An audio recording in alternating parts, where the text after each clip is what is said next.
Ils sont morts de froid dans le train d'atterrissage d'un avion. Ils s'appelaient Yagin Koita et Fodé Tonkara. La majorité d'entre vous ne les connaissent pas, mais leur histoire a ému le monde entier. Enregistrez et partagez cette vidéo pour faire connaître leur histoire. Yagin Koita et Fodé Tonkara étaient deux adolescents guinéens âgés de 15 et 14 ans qui vivaient à Conakry. À la quête d'une nouvelle vie et pleine d'opportunités, en juillet 1999, ils décident de faire le voyage vers l'Europe. Pour rejoindre l'Europe, ils sont passés par l'aéroport et ont pris l'avion en destination de l'Europe clandestinement par le train d'atterrissage de l'avion. Pour ceux qui ne connaissent pas ce que c'est que le train d'atterrissage est l'endroit où les roues de l'avion sont rangées pendant le vol. C'est un espace confiné rempli de câbles électriques et de tuyaux. Il faut savoir aussi que cet endroit n'est pas du tout chauffé. En faisant des recherches, j'ai appris que durant le vol, la température peut baisser d'une manière vraiment dramatique. Elle descend en dessous de moins 20 degrés jusqu'à atteindre même moins 50 degrés après plusieurs heures. Il y a également une pression atmosphérique tellement faible que l'air n'est pas du tout respirable. Imaginez alors faire 7 à 8 heures de temps dans ces conditions. Et donc,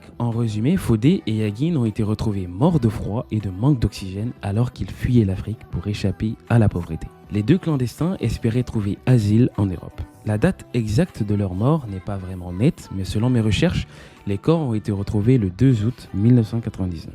Ils ont même écrit une lettre adressée aux dirigeants européens pour attirer l'attention sur la situation difficile en Guinée et demander de l'aide pour leur pays. Une lettre qui a eu un grand retentissement dans le monde. Leur histoire a suscité une prise de conscience sur les problèmes liés à l'immigration clandestine et a inspiré des discussions sur les droits des immigrants. Abonnez-vous pour plus de contenu.